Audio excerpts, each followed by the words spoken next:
Greetings. Today's not going to be a very long hangout, this hangout. Let me just check that the stream is going out all right, in case it catches me out by not muting. I'm still waiting for it to start. I've started already. The page is... Huh? Okay, what's happening? Hey, let me go somewhere else. I don't know what the heck. On YouTube to find where it is that I'm actually streaming.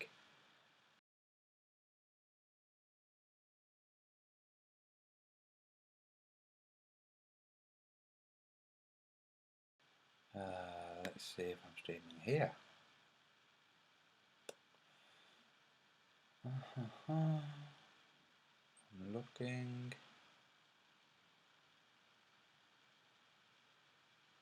Don't see anything. Yeah, lots of people there. Ish. Hi everyone. I have no idea what's going on. Okay, so looks like this is where I look. Okay, so it's a different area in YouTube altogether. Usually I would watch just a normal watch page. There are people waiting on the watch page, apparently. And there's a bit of buffering and my machine is kicking in the fan. Greetings everybody in the chat. Like I said, this is not going to be a long one, and it's not going to be long me using this same MacBook. I have another MacBook like 12 hours, 10 hours moving. Anyway, he makes a video to try to embarrass me. What I've done is I've taken that video and I've just played his audio and showed SunCalc and MoonCalc. That's what you're going to see. You're going to see that what he's describing is exactly how you use SunCalc and MoonCalc. It wasn't how you used to use it, but it is now. I was using it the way I thought you might have to use it, kind of. Anyway, just a funny turn of events that he makes a video saying, according to the Subirats method, you have to adjust the time, which is exactly what you have to do now. So first I'm going to play that, then I'm going to play Taboo Conspiracy's video on the Knickerbine and excoriate beam systems of the Nazis, impossible on the globe. He made a really good video about it. And lastly, I'm going to show you evidence of bending light, not through different densities. That's right, not through different densities. So I hope you enjoy. I hope everything goes fine. Here we go with this one. Oh lordy, lordy. Let's see how it goes. It looks like the stream is suffering, but I don't know. Anyway, I'm going to play it as if everything is going fine. Here we go. What I'm going to do now is I'm going to use the Subirats method to, as he says once you change the location, you must then adjust this time bar at the top of the screen to accurately show the position of the celestial object in question. In this video, of course, it's the moon, as I said earlier. I'm going to use the sun calc because we're more familiar with where the sun should and shouldn't be at a certain time. That's the only reason I'm using it by way of demonstration. It's not because I couldn't prove the same thing in moon calc, it's just it's a bit more obvious in sun calc. We know roughly, for example, the sun doesn't rise late in the evening and stay light all night. Not for most of us anyway. And I'm sure any of our Australian viewers that might see this video could confirm that this day in the year, the sun didn't rise at, in the night. So, moving swiftly on, let's use the Subirats method to establish the location of the two celestial objects. So, just making sure my time's set, and I'm using a touchpad and fat fingers, so it's a bit of messing around with that. But we're in Stockport now, 8:45 in the morning, okay? Move to Sydney.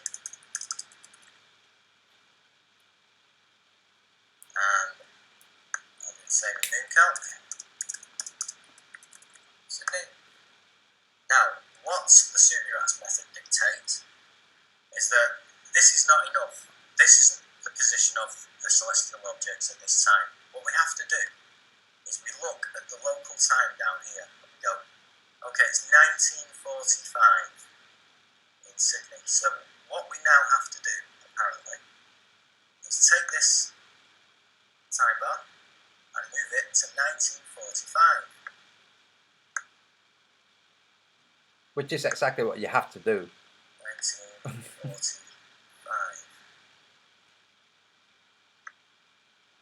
And I'll do the same on MoonCalc. And we're at 1940. Okay. Can anybody see a problem here yet? Because I sure can. Okay. Let's have a look. What this suggests now is that if, as Antonio claims, this is now showing the position of the moon, the position of the sun, yeah, because I've moved the time bar forward to represent 1945 Australia time. So what this would mean, if his assertions were correct, was that at, let me see, it would suggest that the sun rose in Australia at about 1934, 35. What we'd have is the sun rising at night. Now, I don't know about you, but that doesn't really make sense to me. So,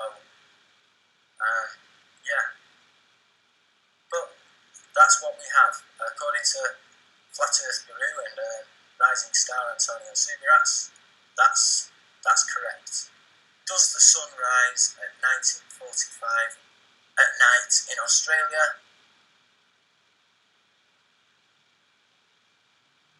I would say that's absolute nonsense. Okay, thank you very much. Goodbye. Now, unfortunately for him, he built a straw man. He really did, by the way. And then tried to debunk the straw man, which is what straw men are for. And then the world went and bitch slapped him. Because apart from when he was trying to build this straw man, the whole thing comes from this Glenn McIntosh camp, vivid photo visual. And the whole time zone thing. You see, I was explaining to them that Australia isn't a day before England.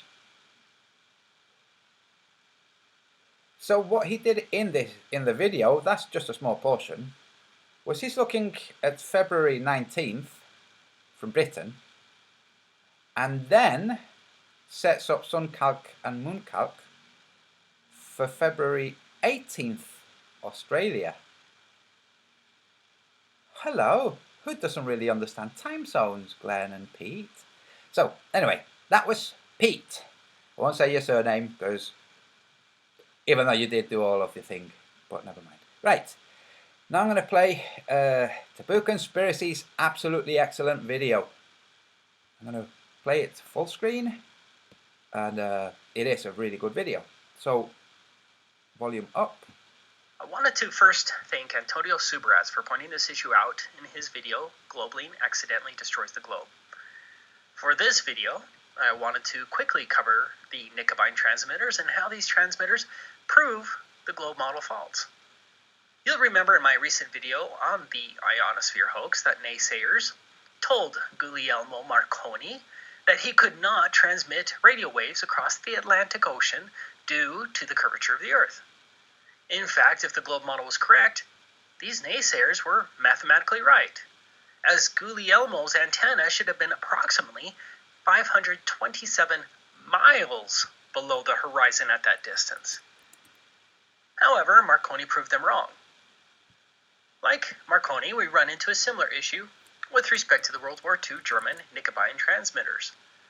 I'll be referring to this Wikipedia article. The Nicobine system was developed to enable German bombers to accurately bomb England at night or in poor weather.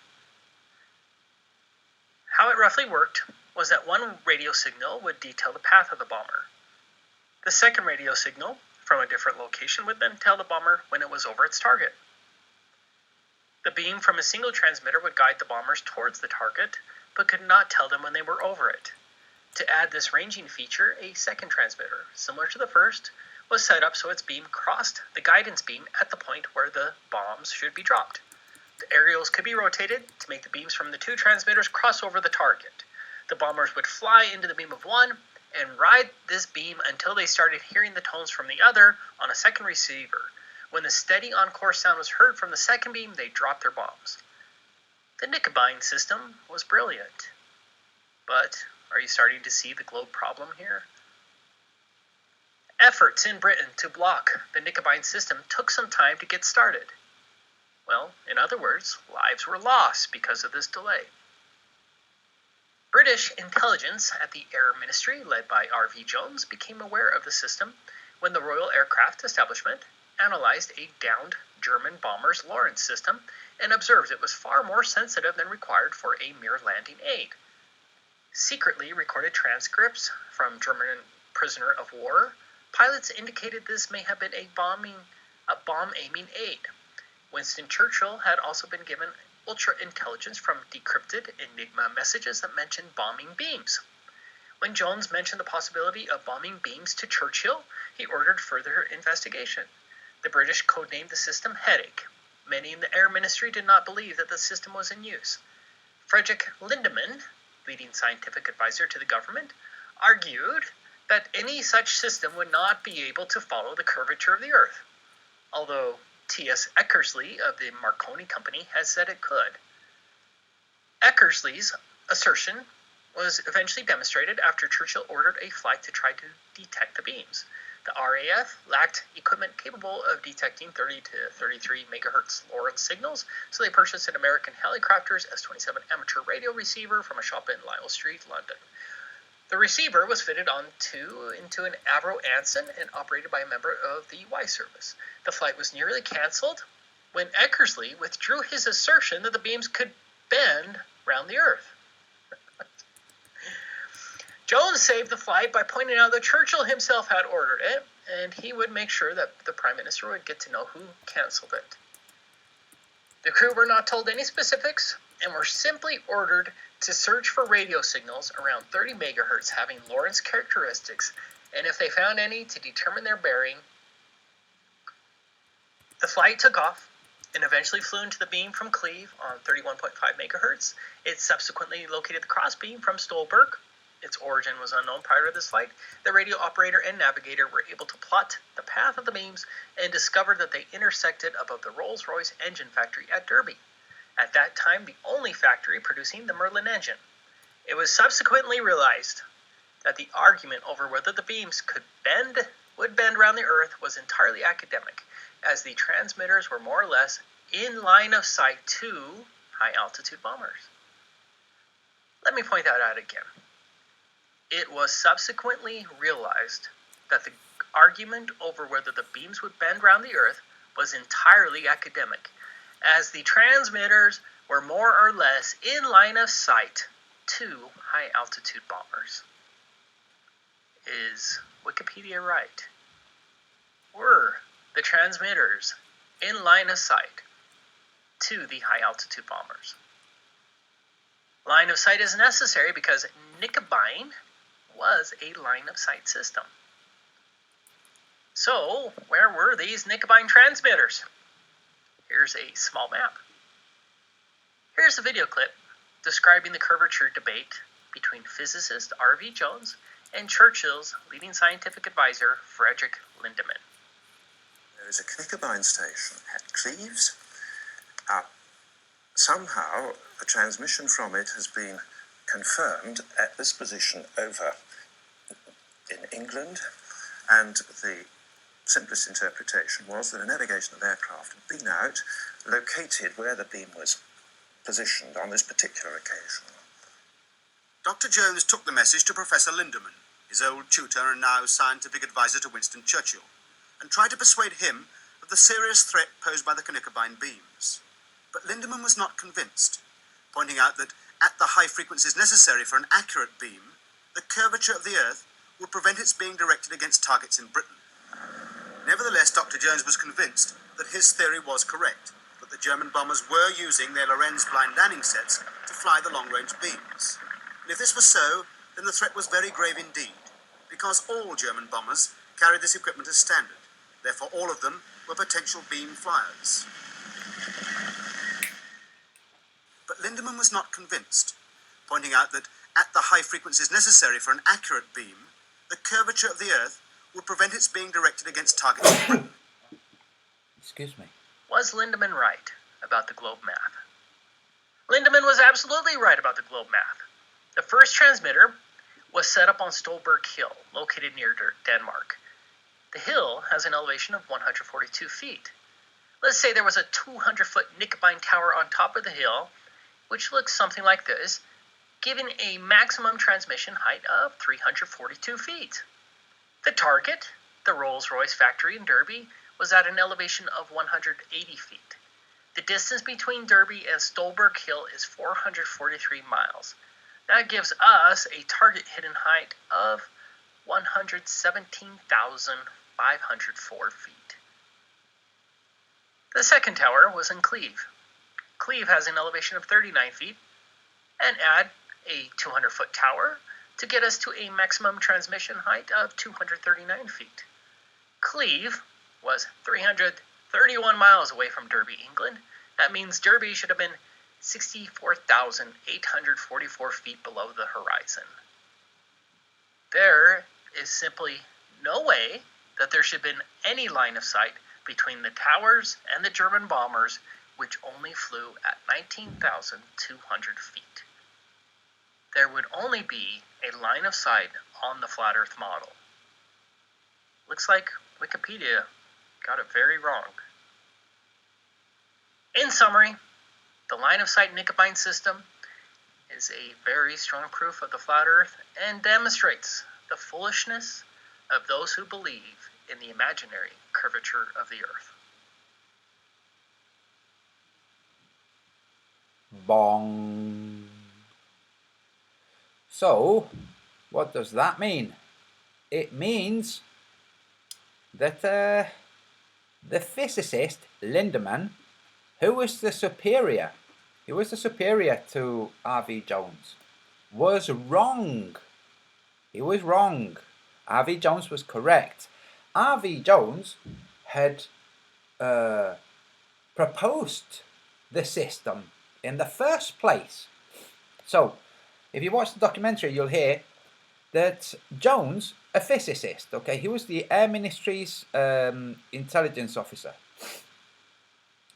He had proposed setting up that same system first and had it turned down for the same reasons. No, Earth curvature won't work. The Germans, on the other hand, forget this Earth curvature nonsense, let's use it. So they used it. R.V. Jones learns that they're using it and it's like, guys, they're using, you remember the thing that you turned down? Lindemann, you freaking idiot. The Germans are using it, that's right. Then your curvature is nonsense. Look, Marconi proved it's nonsense, you idiot. By the way, that's kind of reason they invented the ionosphere. That's right, bouncing signals. That's how bouncing. It's like, really? At what angle are they bouncing? It's a nonsense. Right. Anyway, last thing, bending light. In the Book of the Sun, saludos a los uruguayos y los otros hispanohablantes. Si habéis comprado el libro del Sol, veréis que explico varias cosas sobre la luz que voy a demostrar ahora mismo. So, to those who bought the Book of the Sun, you see that I describe certain aspects of light that I'm going to show right now. Things you were not taught at school. So, let me show this. Let me close this thing. So, using less resources. Okay. I don't recall the name of the channel that made this because it was in a language I don't know. Okay. But I'm going to play it. Give me a second, make sure everything is fine. Yes, everything is fine. Apart from this streaming in some mysterious back room or something. I don't know. Anyway, And despite that weird glitch that keeps happening on the left of the screen. Right, watch this. I've turned the volume down. And after I show it, I'm going to rewind the video and play the entirety of the video for those whose language is the language of the video maker. You see how that light is actually bending? So yes, he has sunlight. He's putting it through a prism. After the prism, you can see the light bending. Now it's not bending because of air density or humidity.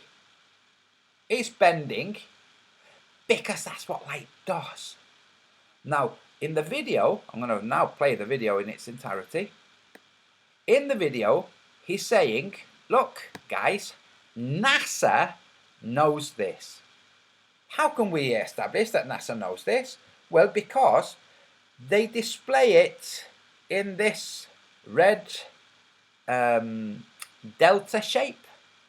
The same curve. It's reversed, okay? But when you see it, it is the same curve. So I'm going to play the whole thing for those for whom it is a language they understand. And because of... anyway. Yeah, I would love to know what it's saying. I guess that it's saying, look, NASA knows this, and just put it right there in your face. Right, let me move ahead, because people can... So there's the NASA symbol. Now here comes the actual thing. So watch how... So there's the rainbow. Jolly good. There's the light. Oh dear, it's bending. It's bending. If you look at the very bottom of the screen, you'll see it's bending in two directions. It's first curving away from the lens, curving to the left, then curving to the right. The same shape as the delta shape. That triangular forked tongue that people say, it's a forked tongue. It's like, no it isn't. It's physics. Interesting, huh? You weren't taught that at school. You were taught triangles make prisms. It's like, oh really? Yep, they make prisms, and because they make prisms, they make rainbows. Oh, I see. So is the moisture in the air, when there's a rainbow, is the moisture in the air making a great big freaking triangle? No, it isn't, is it? You've just happened to have rainbow colours through a prism and say, and therefore, rainbows in the sky mean, well, prism. It's like, no, you're an idiot. You're the kind of people that would say, let's not bother with these beams to use as targeting systems. No, because the Earth curvature would refute them. And in the real world, like, no, look. In the real world, the truth is different to what you've been taught. And people who repeat and don't test are stupid people. So what I explain in the Book of the Sun are observations. They're observations. There's a little bit of conjecture to go with the observations, because the physicists aren't discussing it. They're not saying, let's look at the observation clearly. Now let's discuss what's causing this. No, they don't. According to physics, by the way, that bending of the light after it's gone through the prism should not happen. Did you hear that, Globelings? According to physics, light travels in straight lines. It doesn't bend unless there's a moisture and density gradient. That's not enough space to have such a gradient as to cause that bending. It looks like what's causing the bending is a phenomenon of light, where the light itself has a tendency to bend, which we don't see because the bending is so minuscule given our experience of light, or the distances that we're discussing. Now we're looking at horizontal bending, not the elevation that gives people the illusion of a curvature. We're now talking lateral, longitudinal bending, if you will. oh, wait a minute, aren't the longitudes on the map that I drew, aren't they bent? My gosh, how? So light bends. It has a tendency to bend continuously. It has a continuous tendency to bend. If you measure small stages, you can measure from here to here and go, oh, right, well, we're receiving the light here. It must have come in a straight line. It's like, no, idiot. You're receiving the light here. You're thinking it's coming in a straight line. You then check with lasers, which is light that has been cannulated, as it were. It's been made to travel more straightly than normal light. And you then go, oh, there you go, see, it's straight. It's like, gosh, you people are so stupid. Look up what columnated means for lasers. How lasers are. How it is that they don't splay more. And this is what happens. Light bends. Laser light is not the same as normal light. That's why you don't have white lasers. So light bends. You're seeing it right here. When you look at the longitudes on my map and you go, huh, light bending. It's like, yes, light bends. But you weren't taught this at school. And because you weren't taught it at school, you believe the things you were taught and you haven't bothered testing them. The truth is, light bends, and you weren't taught that at school. And I'm not talking about bending due to pressure differentials or density. I'm talking bending due to electromagnetics. Right, now I'm looking in the chat. Have you got the link to the video? Got the transcripts and translate it? Get the transcripts and translate it? Right, Ryan Q. Vincent writes, Antonio, have you got the link to this video? No, I pulled it a long time ago while writing, before I wrote the Book of the Sun. Pulled it and forgot the name of the channel. And I pulled it immediately because I thought this is the kind of stuff that would just disappear and nobody will have heard that it was ever even there. Get the transcripts and translate it. No, I don't. But you can look for it. Have you seen Action Lab? Action Lab disprove Soundly's curve and show how the sun sets with distance. Gleam, I have not. I will have a look at this now. So it bends over the curve. Does it bend over the curve? If you want to troubleshoot, go, hey, hold on, how could they have been transmitting beams that stayed within a certain distance off the surface of the Earth to reach, well, beyond the horizon? How could they have done that? You could sit and engage with some thinking and go, well, maybe this is what happens. As there are different voltage gradients as you increase with altitude, maybe what happens is this. If you set up a frequency here and send it horizontally, it stays within that range of voltage. That range of voltage, if the Earth was spherical, would stay, well, in the same elevation, some altitude. So maybe that's... But then you'd have to test it. You see, if that was the case, then satellites wouldn't work. Because there would be, well, there'd be no way for them to get the signal, because the signal will remain in that area. See, it doesn't work. You're mistaken. There's no curvature like this. Lots of curvature like that and like that, but like this, nope. In fact, like this. Oh, no. Get you with your curvature. There, I'm going to do that, damn it. I should have done that for the gay daytime, nighttime video snippets that they took. So you go, oh, get you with your curvature. Anyway, yeah, let's have a look at this at Gleam Past. I am so going to do that. I'll get you with your curvature. Hey everyone, today I'm going... Ooh. Oh, wait. Yeah, I'm going to look at this. Let's look at this. Let's see. Hopefully we don't get a copyright strike. Give me a second while I set it all up.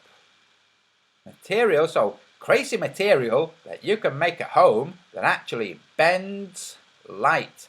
Now hopefully they're not talking about a light tube, because that's... Anyway, let me spend a couple of minutes setting up this thing. Let me see, how do I do it?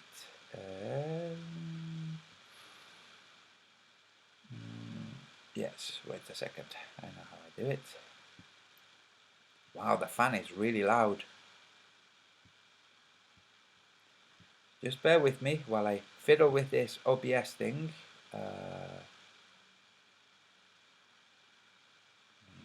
So, oh, cancel. That's not the thing. Okay, try something else.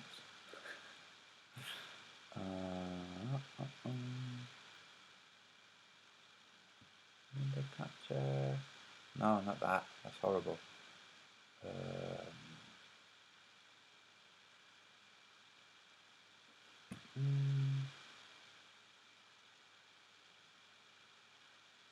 Browser, there it is. Okay, sorry about this, folks.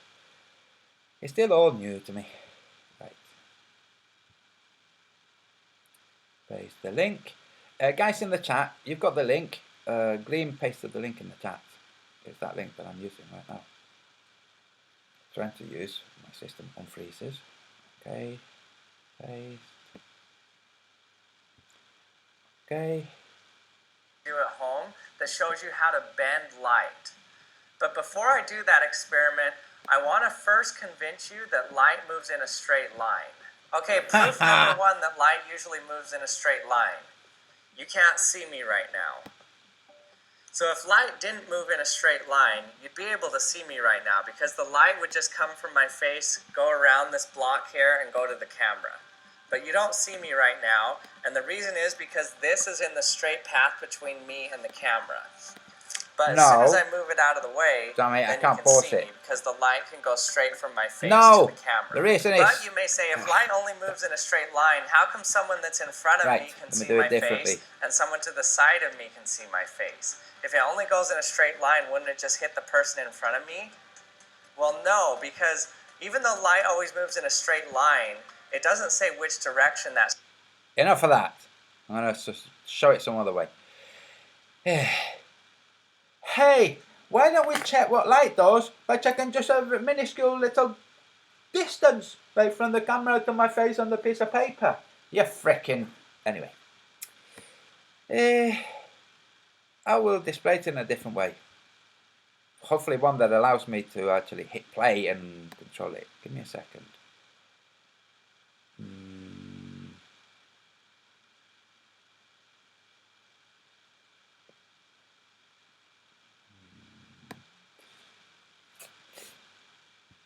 Oh, that's annoying.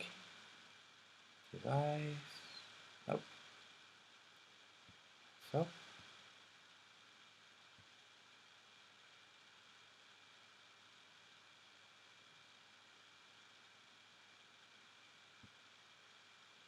Okay. Let's see. Nope. So. Ugh. I just need to memorize what these things do. Window capture. Is this the horrible? Yes, I think this is the horrible one. Let's see. Ah, no. That was the right one. Right, here we go. Here. Okay. Now, let me move the camera up.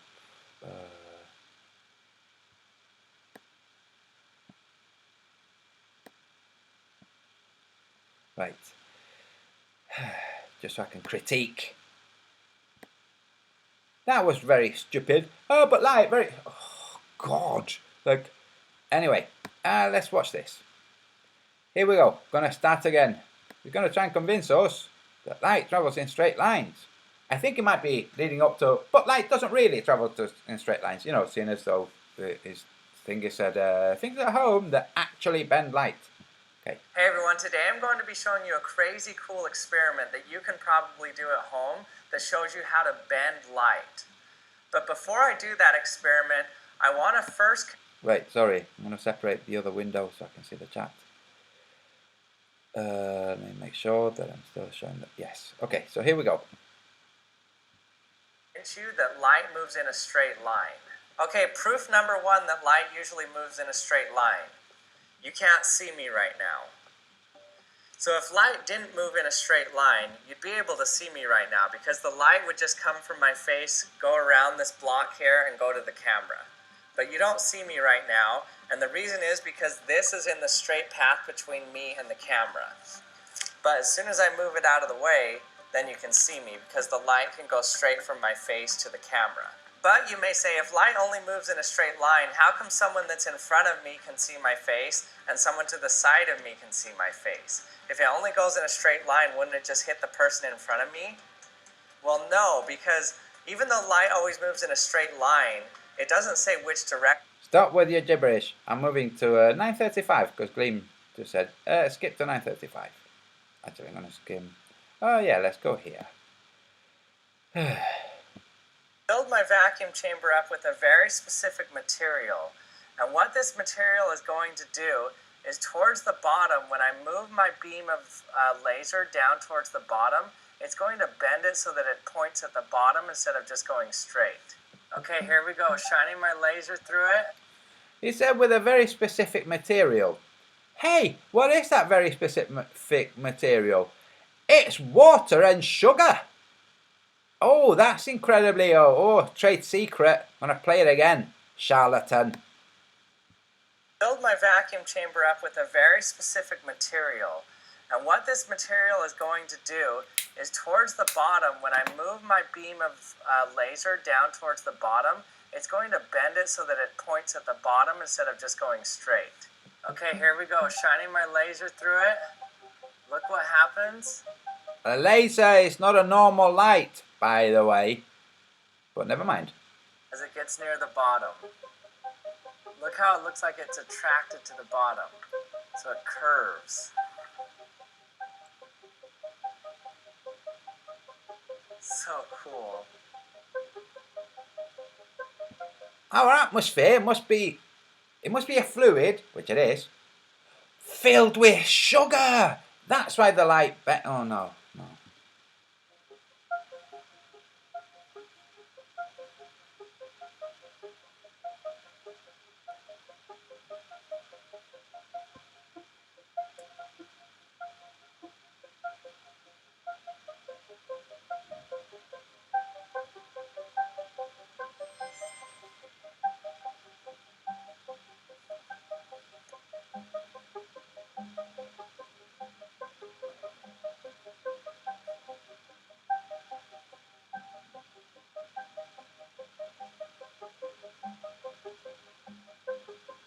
For example, if I drop this ball in here, so you can see how the light can come above the ball, but then hit below it. It's pretty cool. It's bending. It's bending. So what I've created here is called a gradient index material. And what that means... Let's actually look properly. Let's see this part where the light just goes straight across at the bottom that he didn't seem to notice. Ball, but then hit below it. Watch. It's pretty cool. Watch. So what I've created here is called a gradient index material. Ball, but then hit below it. It's pretty cool. Oh, hello, what's this? Ha. Oh. Anyway. So what I've created here is called a gradient index material. And what that means is that the material that's in here is not one consistent density, but it's higher density at the bottom and lower density at the top. And so what that means is that as light gets towards the bottom, it's going to bend more. So what's interesting about this is watch what it looks like as we move low. It looks like the bottom of the chamber is bowing up. So you can see the ball just sitting there like normal from above. Then I'm going to come down and and see what it looks like as I move lower here. Let's see when we can stop seeing it now. So we can see it still. We can see it. We can see it. Oh. Hey, but wait a second. Isn't the bottom of this thing flat? Let's move back. Thanks, Gleam, by the way. Let's look again. So we can see it still. It's flat. Yes, it's flat. Oh, we can see it. We can see it. We now can't see it. And they're still... Oh, look. It's flat, see? Straight line. Oh, dear. Huh. Now I'm below the box, but I can still see the ball. Okay, so there's the ball. Now as I move down, I'm going to get below the edge of the box, but I can still see the ball.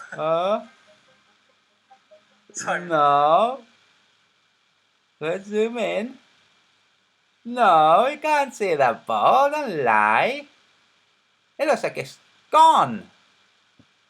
A few inches below it, and I can still see the ball right there. Well, now you can. Cool. Gone up a little bit. In fact, a little bit better than laser light. You can follow the path of the bottom corner of the box and look how... Oh dear. Is this Soundly's curved Pontchartrain bridge? it looks. So watch as I get down low. Watch the background here. Watch how it lenses everything. In fact, it makes it look like there's a slope here. So you can see the edge going up there, but there's actually not a slope there. It's actually just flat. You can see it's just flat like that. It's just flat like that. Ha! Oh, Roy Christopher! What is wrong?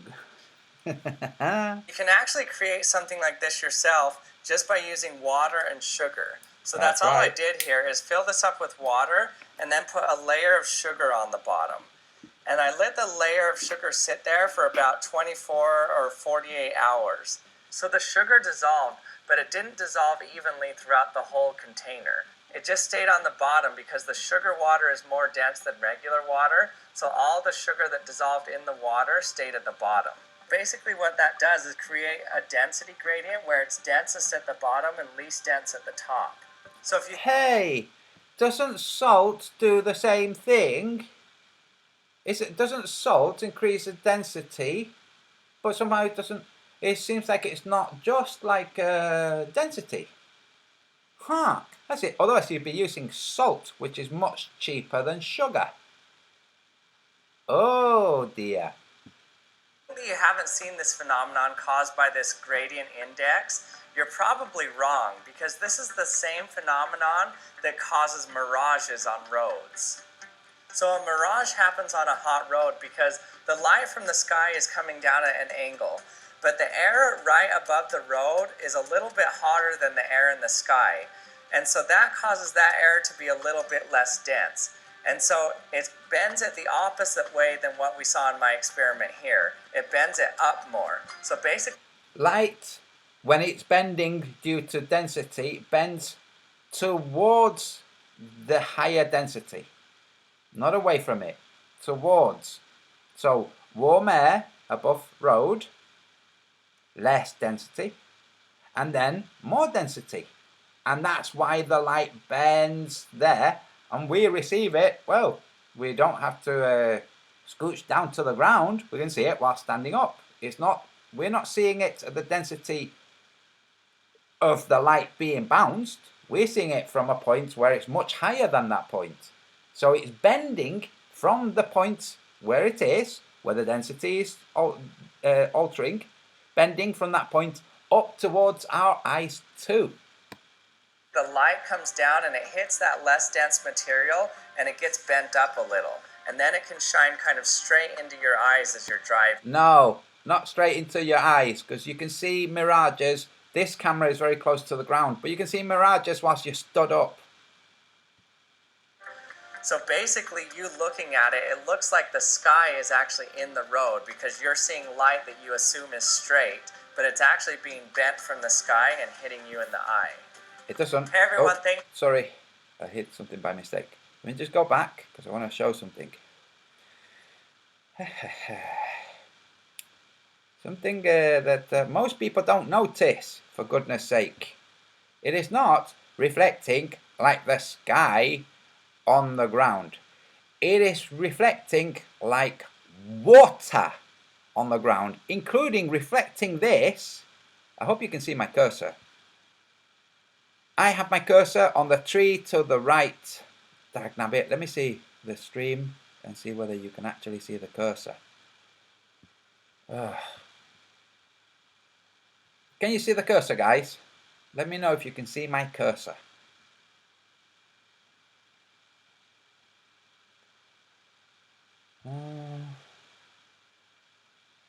I don't know what the delay is, what the lag is. Somebody type X if you can see the cursor on the video when I'm showing what I'm trying to show on the video.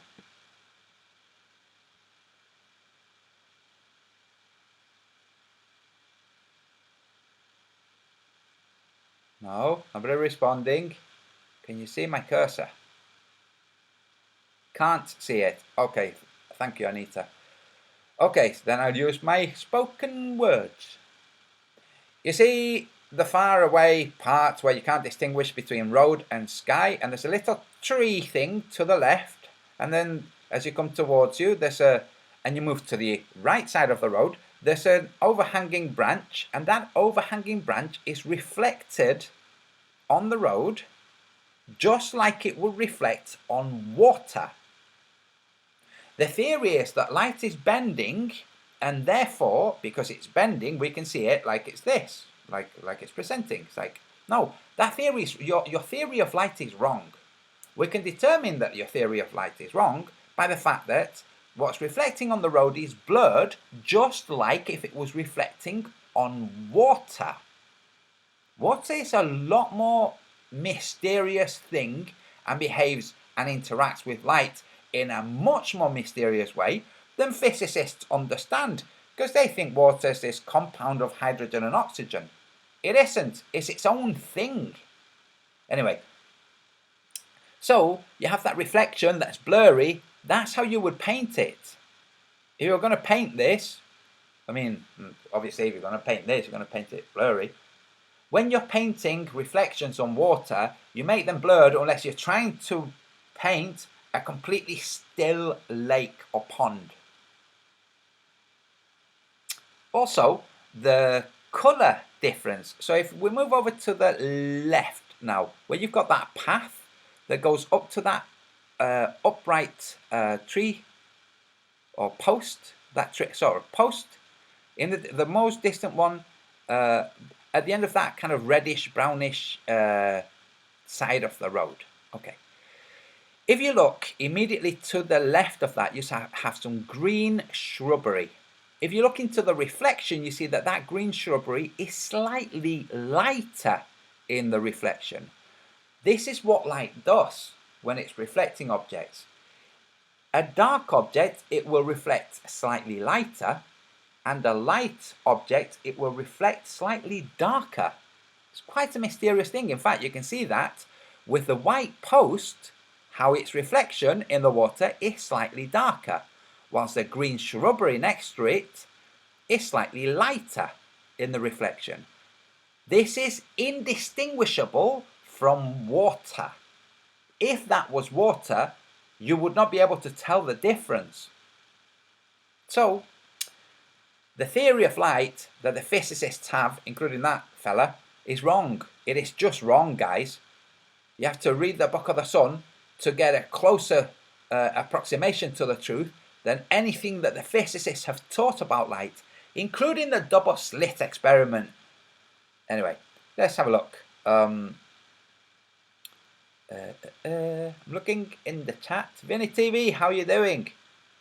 Gleam, had it down to the critical angle of light, which you can see on the surface of a glass of water. If you're almost at eye level, it will reflect your ceiling at 0.02 degrees, oddly.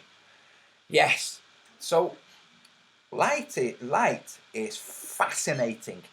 What light is, oh, okay, let me stop screen sharing this. in the most simplest way. Wait, I'll just close this. Light is an information carrying system. That's what light is. An information transmitting system. And it transmits information both ways. It doesn't just transmit like a propagating wave going out, creating heat and illumination. It transmits the other way too. That's what the sun is, and that's what the moon is. So the sun is sending light, and the sun's light is coming and going too. That's the sunspots, that's the light going. Okay? When there are less sunspots, there's less light going, and it builds up the charge, which is what we're seeing with the Gauss meters. So the light comes this way and goes that way, but there's a leftover. There's the whole is always more than the sum of its parts. There's a leftover charge quality. That leftover quality is taken by the moon. The moon sends light down and takes away, but takes away more than it sends down, which is why it takes away colour. I said this before. Go out during a full moon with a friend, take different coloured things in your pocket and a marker. And then when you're out walking with your friend away from artificial lighting, say, hey, I have an experiment. Take those things out of your pocket, put them on the floor and say, what colour are those things? And ask your globing friend to write down the colour those things are on the things. Then ask your friend to give you the marker back, put it in your pocket, put those things in his or her pocket, go back to the car or back home or wherever, and then ask them to take a look. Light is not anything like what we've been taught it is. Like really, it's nothing like that. Now, I don't understand how they've got so many things right, given that their theory is wrong. Either there's a overseeing body that knows and says, yeah, this is going to work and that's not going to work, within the world of physics, or we've received information that has, or technology that has nothing to do with human understanding, like fibre optics, and we use them because we received them. Now, not to go on about UFOs and all of that theory, but if you look back at the fibre optic cable, see if you can find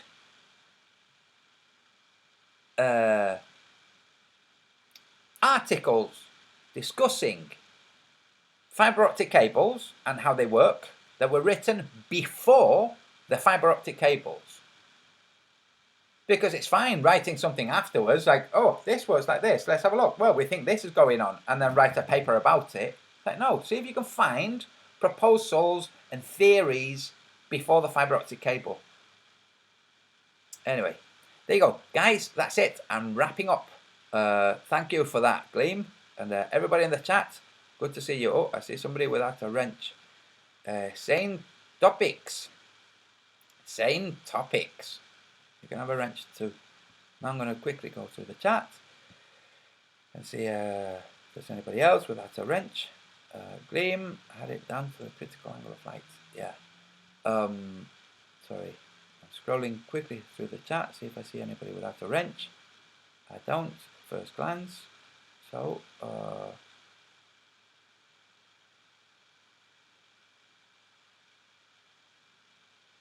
oh, Vinny TV, in OBS, tell it to show cursor. I'll find where to do it.